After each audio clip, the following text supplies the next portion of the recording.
दादू मां के अपडेट कंदा हलूं। रिपोर्ट करे रहियो आहे हुबदार अली बबर। दादू पुलिस जो ॾोहारियुनि ख़िलाफ़ ऑपरेशन चौथे ॾींहुं बि जारी। अहम कामयाबियूं हासिल थियूं आहिनि। सर्च ऑपरेशन दौरान 25 माण्हू गिरफ़्तार। वॾी तादाद में हथियार ऐं मोटरसाइकिलूं हथ।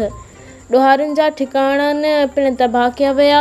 SSP दादू कैप्टन रिटायर्ड अमीर सऊद मक्सी जी अॻवानी में ॾोहारियुनि अमन जे वीरनि ख़िलाफ़ ऑपरेशन चौथे ॾींहुं बि जारी रहियो। SSP दादू जी क़यादत में पुलिस मोटरसाइकिल फुरन ऐं ॿियनि ॾोहनि में मुलविस ग्रूहनि ख़िलाफ़ फुलजी विलेज ऐं उन जे आसपास वारनि इलाक़नि में छापा हया।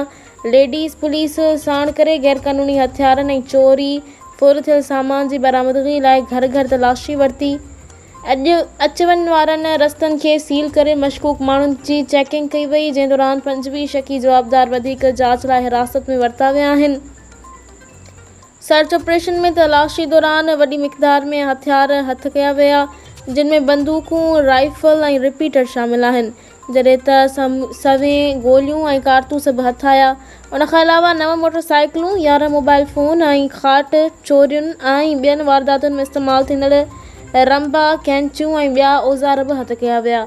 उन सिलसिले में ज़ाब्ते जी मुकमल कार्रवाई अमल में आंदी पई वञे, जॾहिं त इलाइक़े में पुलिस ऑपरेशन वधीक जारी आहे।